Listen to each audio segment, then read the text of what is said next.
The countdown has begun for more than 300,000 Somali refugees, following the Kenyan government's decision to close the populous Dadaab refugee complex by November this year, at the expiry of a tripartite agreement signed by the United Nations Commissioner for Refugees, the Somalia government and the government of Kenya. Though the Kenyan government's decision has been opposed by the international community and a section of the civil rights group, a Kenyan delegation led by Deputy President William Ruto is already in Istanbul, Turkey, for this year's World Humanitarian Summit with a specific brief to advance the government's resolve to close the Dadaab refugee camp. Tumeishi nao kwa muda mrefu.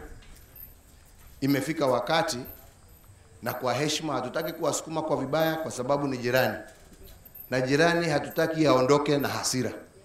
Lakini tunatoka aondoke na roho safi akijua ya kwamba jirani amemchunga na amemlinda, lakini wakati umefika aende akajenge kwake.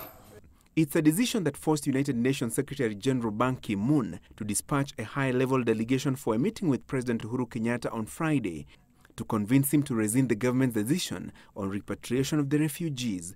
The delegation's position that Kenya would be abdicating its international obligations on protection of refugees and that they can only be facilitated to return home voluntarily was met with the government's stand that the refugees had overstayed their welcome. When it comes to the refugee issue, I think we, all of us, voiced the concern about, like I said before, that closing it might not be the best option right now.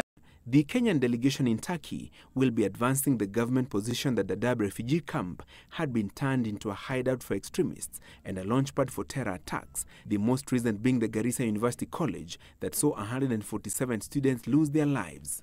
There comes a time when we must think primarily about the security of our people. Ladies and gentlemen, that time is now.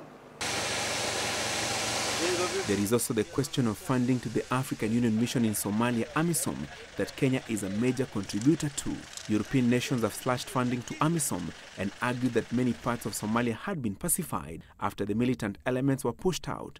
The government maintains it was no longer prudent to spend taxpayers' funds by deploying more than 3,500 Kenyan troops to Somalia through AMISOM if the international community was no longer willing to meet the costs. To make the matter more serious, Kenyans in AMISOM have shed blood to liberate first part of Somalia from Al-Shabaab. That sacrifice cannot be in vain. The Dadaab refugee camp has existed for more than 25 years since civil strife broke out in Somalia following the ousting of the then President Siad Barre. Francis Gashuri, Sunday Live.